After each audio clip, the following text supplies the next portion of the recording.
అందరికీ నమస్కారం। ఈ రోజున మరి పెడన్ నియోజకవర్గంలో కూటమి ప్రభుత్వం గాని వైసీపీ గత ప్రభుత్వం గాని వారు ఏమేమి దోచుకున్నారో ఏమేమి దాచుకున్నారో ఈ రోజున మీడియా సముఖంగా ఒకరిపైన ఒకరు అభియోగాలు చేసుకుంటా ఉన్నారు।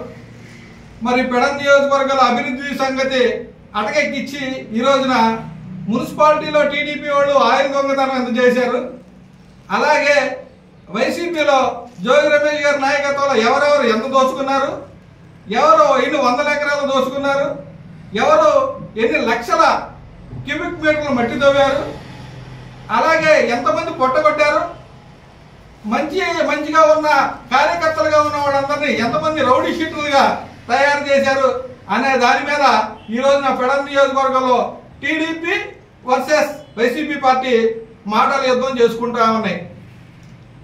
మీ అందరికి కూడా చెప్తున్నాం, చూశారు కదా మొన్న రాజశేఖర్ రెడ్డి గారు ఎలా అయితే పరిపాలిస్తారో అలా పరిపాలిస్తారు అనుకుని జగన్మోహన్ రెడ్డి గారిని అధికారంలోకి తీసుకొస్తే ఆయన అడ్డం పెట్టుకుని ఇక్కడ జోగి రమేష్ గారి మిగతా అనుచరులు కానీ దోచుకున్నారని ఆధారాలు సహా టీడీపీ వాళ్ళు చెప్తున్నారు।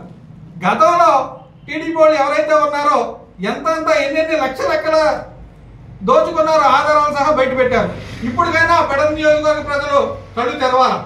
ఎందుకంటే ఈ రాష్ట్రంలో అధిక జనాభాకి అలాగే అన్ని వర్గాలకి, ఒక వర్గానికే కాకుండా అన్ని వర్గాలకి మేలేదని జరిగిందంటే అది రాజశేఖర రెడ్డి గారి వల్లే, కాంగ్రెస్ పార్టీ వల్లనే జరిగింది। వేరే పార్టీ వల్ల ఇప్పుడు వరకు జరగలేదు। టీడీపీ పార్టీ వచ్చినా పెడన్ నియోజకవర్గ జనాలందరినీ దోచుకోవడమే, అలాగే అభివృద్ధి కుండిపరచడమే। అలాగే వైసీపీ పార్టీ వచ్చినా రమేష్ గారు దోచుకుని మళ్ళీ ఇబ్రహీంపట్నం వెళ్ళిపోయారు। ఇలా ఎవరైనా వచ్చినా సరే ఈ రెండు పార్టీలు దొంగ అనే నేపథ్యంలో ఈ రోజున మనం చూస్తున్నాం। గత 3 రోజుల నుంచి చూస్తూనే ఉన్నాం। ఖచ్చితంగా మళ్ళీ 24 ఎలక్షన్స్ జరిగినాయి కదా, మళ్ళీ అదే జరుగుతుందని మీ అందరికీ తెలియజేసిన ఒకసారి కళ్ళు తెరిచి చూడండి। రానున్న స్థానిక ఎన్నికల్లో ఖచ్చితంగా పెడన్ నియోజకవర్గం నుంచి 23 వార్డుల్లో అలాగే అన్ని పంచాయతీలో కాంగ్రెస్ పార్టీ పోటీ చేస్తుంది। ఎవరైనా నాయకులు ఖచ్చితంగా నేను పార్టీ నుంచి విజయం చేకూర్చాలి, నేను లీడర్ అవ్వాలని ఆసక్తి ఉన్న వాళ్ళంతా ఖచ్చితంగా కాంగ్రెస్ పార్టీలో చేరాలని ఈ రోజున పిలుపునిస్తున్నాం।